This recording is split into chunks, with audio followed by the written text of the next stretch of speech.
আসসালামু আলাইকুম প্রিয় শিক্ষার্থীরা, কেমন আছো তোমরা? আশা করছি আল্লাহর অশেষ রহমতে সকলেই ভালো আছো। সবাই বলি আলহামদুলিল্লাহ। শিক্ষার্থীরা, আবারও ফিরে এলাম সহজ পড়াতে। আজকে আমরা পড়ব 11 অধ্যায়ের অনুশীলনীর 3 নাম্বার অর্থাৎ বর্ণনামূলক প্রশ্ন। 1 নাম্বার প্রশ্নে বলা হয়েছে বায়ুচাপ কি? শিক্ষার্থীরা, বায়ুর ওজনের কারণে ভূপৃষ্ঠের ওপর যে চাপ পড়ে তাকে বায়ুচাপ বলা হয়। এটি উচ্চচাপ অঞ্চল থেকে নিম্নচাপ অঞ্চলে প্রবাহিত হয়, যার ফলে বায়ু প্রবাহ, ঝড় ও বৃষ্টি তৈরি হয়। প্রশ্নের উত্তরটি আমরা এভাবে লিখতে পারি: বায়ু তার ওজনের কারণে ভূপৃষ্ঠের উপর যে চাপ প্রয়োগ করে তাই বায়ুচাপ। বায়ু সর্বদা উচ্চচাপ অঞ্চল থেকে নিম্নচাপ অঞ্চলে প্রবাহিত হয়। বায়ুচাপের তারতম্যের কারণে বায়ু প্রবাহিত হয়, ঝড় বৃষ্টি ইত্যাদি সৃষ্টি হয়।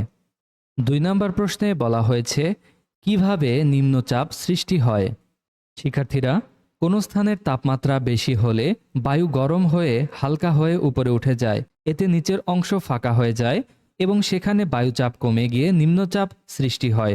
প্রশ্নের উত্তরটি আমরা এভাবে লিখতে পারি: কোনো স্থানের তাপমাত্রা বেশি হলে বায়ু হালকা হয়ে উপরের দিকে উঠে যায়, ফলে সেখানে বায়ুচাপ কমে যায়। একে নিম্নচাপ বলে। দিনে স্থলভাগ জলভাগ থেকে তুলনামূলকভাবে বেশি উষ্ণ থাকে। উষ্ণ স্থলভাগ তার উপরে থাকা বাতাসের উষ্ণতা বৃদ্ধি করে। গরম বায়ু হালকা হয়ে উপরে উঠে যায়, ফলে ওই স্থান ফাঁকা হয়ে নিম্নচাপের সৃষ্টি করে। 3 নম্বর প্রশ্নে বলা হয়েছে বাংলাদেশে কেন বর্ষাকালে অধিক বৃষ্টিপাত হয়। শিক্ষার্থীরা, বর্ষাকালে সূর্যের খাড়া কিরণে বাংলাদেশের স্থলভাগ বেশি উষ্ণ হয়, ফলে এখানে নিম্নচাপ সৃষ্টি হয়। তখন দক্ষিণ দিক থেকে বঙ্গোপসাগরের জলীয় বাষ্পপূর্ণ মৌসুমী বায়ু প্রবাহিত হয়ে আসে, যা আর্দ্রতা বাড়িয়ে অধিক বৃষ্টিপাত ঘটায়।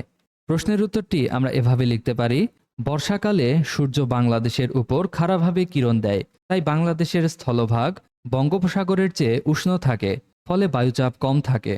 এ সময়ে বাংলাদেশের দক্ষিণে বঙ্গোপসাগরের বায়ুচাপ বেশি থাকে, ফলে বঙ্গোপসাগর এলাকা থেকে এ দেশের দিকে মৌসুমী বায়ু প্রবাহিত হয়। দক্ষিণ থেকে এই বায়ু প্রচুর জলীয় বাষ্প নিয়ে আসে। এ জলীয় বাষ্পপূর্ণ বায়ুর কারণে বর্ষাকালে বায়ু আর্দ্র থাকে এবং অধিক বৃষ্টিপাত হয়। 4 নম্বর প্রশ্নে বলা হয়েছে কালবৈশাখী ঝড়ের কারণ ব্যাখ্যা করি। শিক্ষার্থীরা, গ্রীষ্মকালে খাড়া সূর্যকিরণের কারণে স্থলভাগ খুব গরম হয়ে নিম্নচাপ সৃষ্টি হয়। গরম বায়ু উপরে উঠে গিয়ে ধূসর মেঘ তৈরি করে, যা ঘনীভূত হয়ে বজ্রসহ বৃষ্টি ও ঝড় সৃষ্টি করে। আশেপাশের উচ্চচাপ অঞ্চল থেকে ঝোড়ো হাওয়া এসে এই ঝড়কে আরও প্রবল করে তোলে। এভাবেই কালবৈশাখী ঝড় সৃষ্টি হয়। প্রশ্নের উত্তরটি আমরা এভাবে লিখতে পারি: গ্রীষ্মকালে আমাদের দেশে বজ্রঝড় কালবৈশাখী সৃষ্টি হয়। মূলত এ সময় বাংলাদেশে সূর্য খাড়াভাবে কিরণ দেয়, ফলে স্থলভাগ অত্যন্ত গরম হয়ে ওঠে এবং বিকেল বেলায় ঝড় হয়। প্রখর সূর্যকিরণে বায়ু গরম হয়ে ওঠে এবং নিম্নচাপের সৃষ্টি হয়। গরম বায়ু হালকা হয়ে উপরে উঠে যায়। সেই সাথে সঞ্চারণশীল ধূসর মেঘ সোজা উপরে উঠে গিয়ে জমা হয়। পরবর্তীতে এই মেঘ ঘনীভূত হয়ে ভারী ও বজ্রবৃষ্টি, শিলাবৃষ্টি হয় এবং আশেপাশের উচ্চচাপ অঞ্চল থেকে ঝড়ো হাওয়া বইতে থাকে। এভাবেই কালবৈশাখী সৃষ্টি হয়। 5 নম্বর প্রশ্নে বলা হয়েছে আবহাওয়া ও জলবায়ুর মধ্যে মিল ও অমিল কোথায়। এই প্রশ্নের উত্তরটি আমরা এভাবে লিখতে পারি: আবহাওয়া ও জলবায়ুর মধ্যে মিল হলো জলবায়ু ও আবহাওয়ার উপাদানগুলো একই এবং সেগুলো হলো তাপমাত্রা, আর্দ্রতা, বায়ুপ্রবাহ, মেঘ, বৃষ্টিপাত ও বায়ুচাপ। কোনো বছরের কোনো নির্দিষ্ট সময়ে আবহাওয়া কি হতে পারে সে সম্পর্কে ধারণা পেতে হলে জলবায়ু জানা জরুরি, অর্থাৎ কোনো স্থানের আবহাওয়া পরিবর্তনের নির্দিষ্ট ধারাই জলবায়ু। এবারে আবহাওয়া ও জলবায়ুর অমিল হলো: আবহাওয়া হলো কোনো স্থানের আকাশ ও বায়ুমণ্ডলের সাময়িক অবস্থা, আর জলবায়ু হলো কোনো স্থানের বহু বছরের আবহাওয়ার সামগ্রিক অবস্থা। আবহাওয়ার পরিবর্তন অনেক দ্রুত হয়, জলবায়ু পরিবর্তিত হয় ধীরে ধীরে। 6 নম্বর প্রশ্নে বলা হয়েছে জানুয়ারি এবং জুলাই মাসের মধ্যে কোন মাসটি বনভোজনের জন্য উপযুক্ত, কেন? শিক্ষার্থীরা, জানুয়ারি মাসটি বনভোজনের জন্য উপযুক্ত কারণ এ সময় শীতকাল থাকে, আর্দ্রতা ও বৃষ্টিপাত কম হয় এবং আবহাওয়া শুষ্ক ও মনোরম থাকে। অন্যদিকে জুলাই বর্ষাকাল হওয়ায় বৃষ্টিপাত ও বন্যার আশঙ্কা বেশি থাকে, যা বনভোজনের জন্য অনুপযুক্ত। প্রশ্নের উত্তরটি আমরা এভাবে লিখতে পারি, জানুয়ারি এবং জুলাই মাসের মধ্যে জানুয়ারি মাসটি বনভোজনের জন্য উপযুক্ত। বাংলাদেশে বর্ষা শুরু হয় জুনের মাঝামাঝি এবং শেষ হয় আগস্ট মাসে।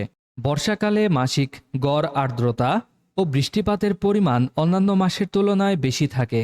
এছাড়া বর্ষাকালে অর্থাৎ জুন থেকে সেপ্টেম্বর মাসে বাংলাদেশের 1/5 পানিতে তলিয়ে যায়, অর্থাৎ বন্যা হয়।